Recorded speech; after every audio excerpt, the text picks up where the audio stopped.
I've trained calisthenics for 10 years. I've solely focused on strength. But what's on the other side?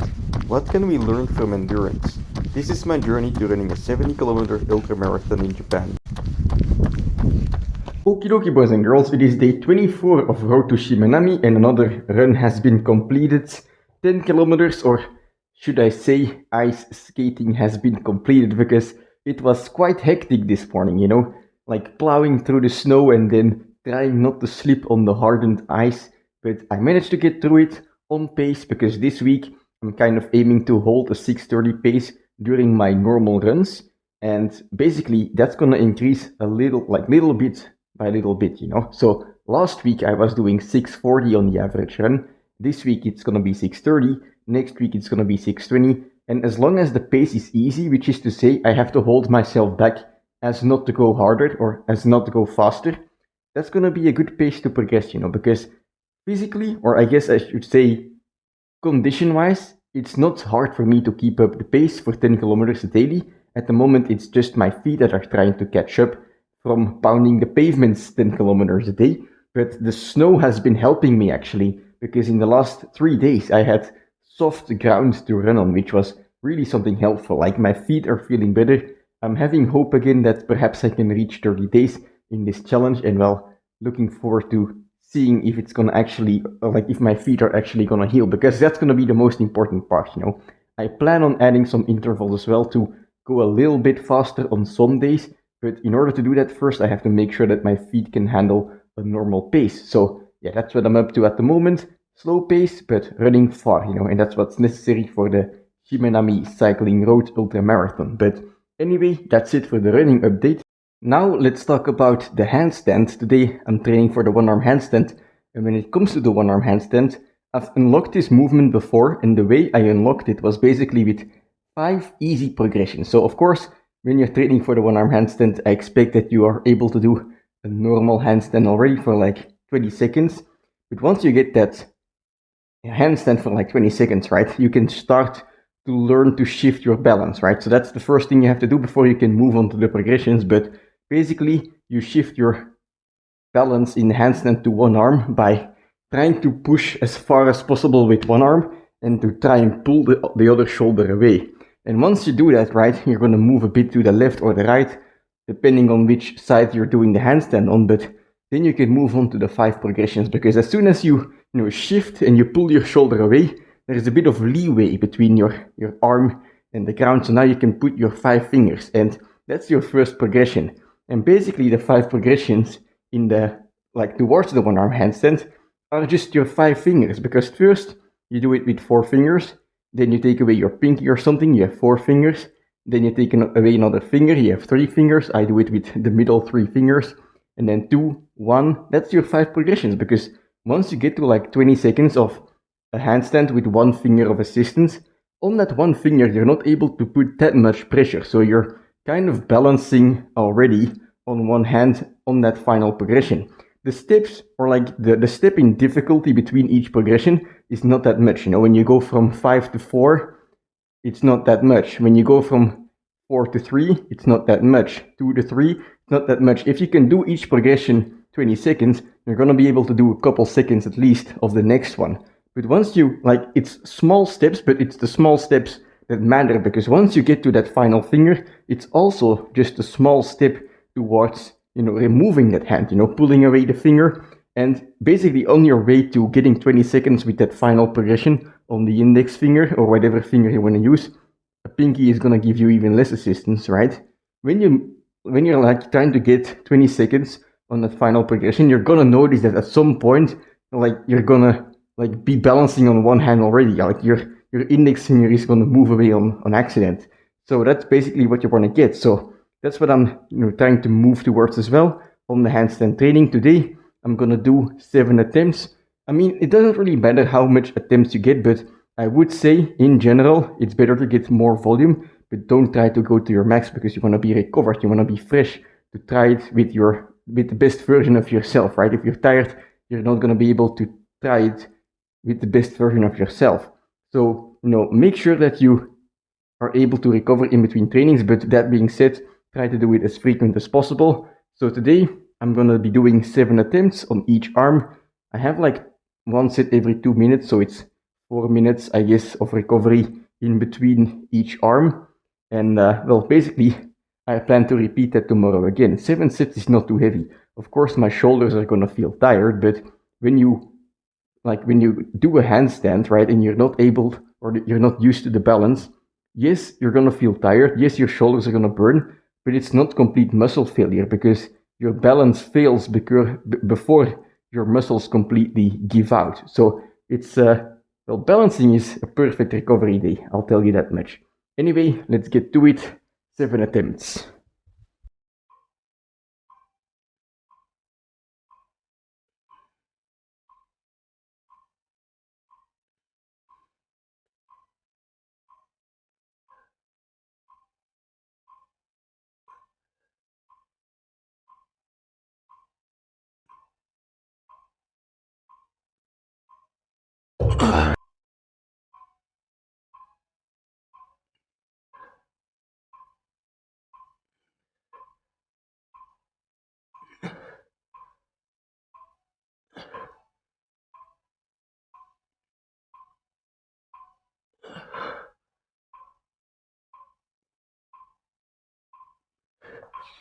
All right, that's 20 seconds on each arm with the 4-finger progression.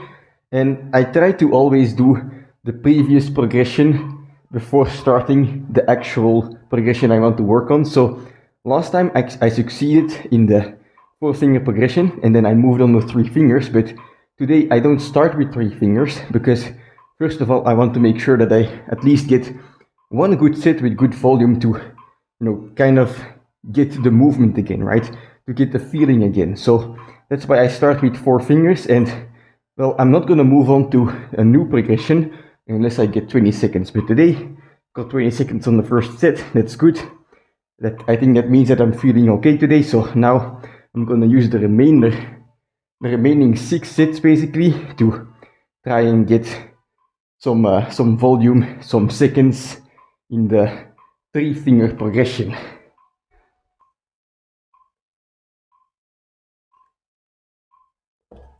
All right. Perhaps I should not rush into it.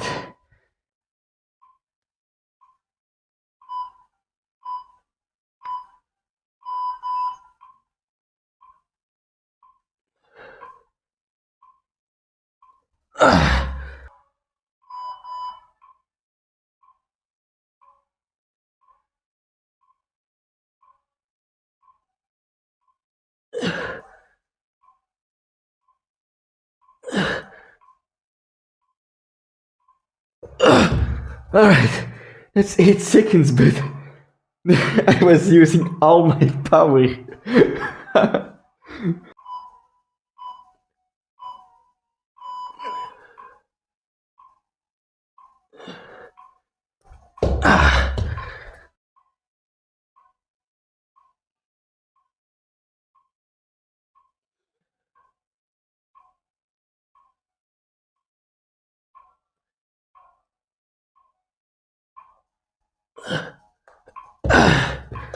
About 10 seconds.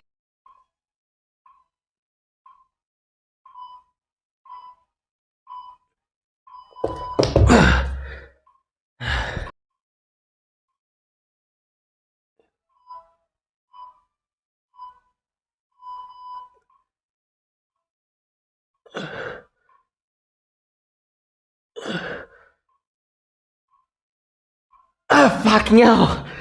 I guess balance is one of those things that is unpredictable, you know? You have good days and you have bad days.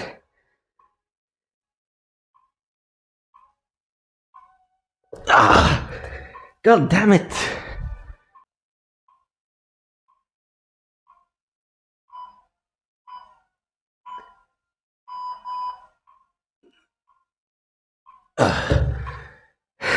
Damn it!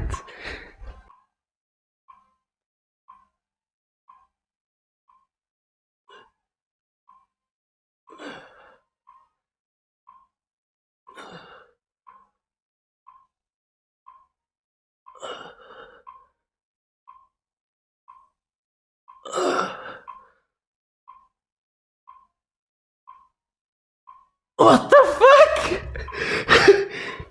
So one set I get a second, and then the other set I get 20. Unpredictable, you know. Like when it comes to strength training, of course you also have like bad and good days, but balance has that like to the extreme. Like even in one training with strength, if you're bad in one training, you're bad in one training. But I was getting 2 seconds, 3 seconds, like per hold on my right arm today, and then all of a sudden I get 20. What the hell is this?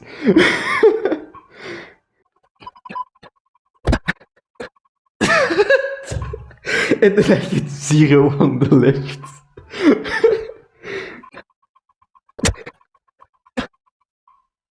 Alright, fucking hell, that's not happening anymore. I'm gonna do one more attempt on the left though.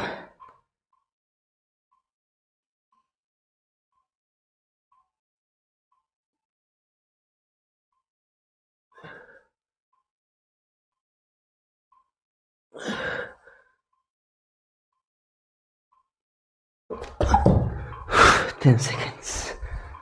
Alright, so that's it for today's training, and well, my shoulders are feeling tired, but all in all, this training is not really going to be damaging my body a lot, because, you know, even though you feel tired in handstands, it's not muscular failure. You know, you feel the balance before, or your balance gives out before your muscles give out, or have a chance to give out, basically. Especially when you're just learning the handstand, you're not doing the movement efficiently, you're not used to it, so you're not going to be able to efficiently bring yourself to actual failure. When you have like handstand masters that are like able to hold the one arm handstands for 5 minutes, of course they're gonna be able to completely destroy their body with just training handstand, because they've mastered it to a point that, you know, even with very little power they are able to balance that handstand efficiently.